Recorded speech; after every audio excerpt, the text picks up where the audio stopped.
Sa part 2 ng vlog ni Janine Gutierrez sa mga kaganapan nila sa double celebration ng birthday nila sa Africa, manghang-mangha talaga sila sa Africa, lalo na si Echo. Love na love niya ang lugar sa Africa. Amaze na amaze ang aktor. Kumbaga, parang gusto na yatang tumira doon ni Echo ha. Pati si Janine enjoy na enjoy talaga. May video pa nga na gustong kagati ni Janine si Echo. Nanggigigil talaga si Janine kay Echo sa sobrang in love niya sa aktor. I think you're going, huh? I followed me. What is the bird eats our food? Papa, you think you said I'm gonna eat pa? I'm gonna eat pa. Kaligpitin yung plato ko. Hindi.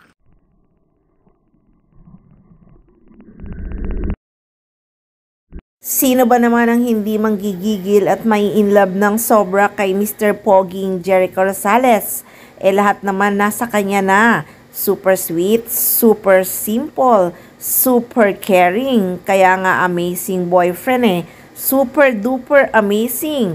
Swerte din talaga sila sa isa't isa at deserve nila ang isa't isa. Marami din pati ang nagsasabing medyo hawig nga sina Echo at Janine. Di ba pang magkahawig nagkakatuluyan? Wala na silang mahihiling pa sa isa't isa. Bagay na bagay talaga sila. Nakakatawa pa si Echo kay Nini kasi tuwang-tuwa ang aktres. Sabi pa ni Echo, nabuang gid sa Tagalog, nabaliw na. Wala, nabuang na gid.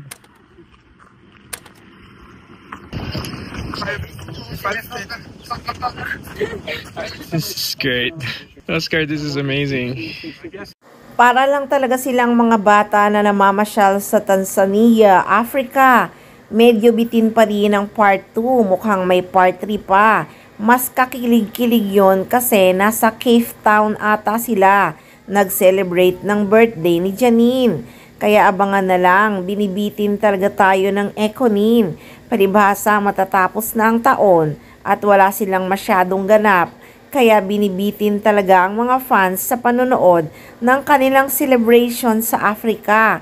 Para nga naman lagi silang laman ng SOCMED at pasayahin lagi ang mga funny. Maligaya din kasi si Janine at si Echo na ma-share nga nila ang kanilang happiness sa mga fans.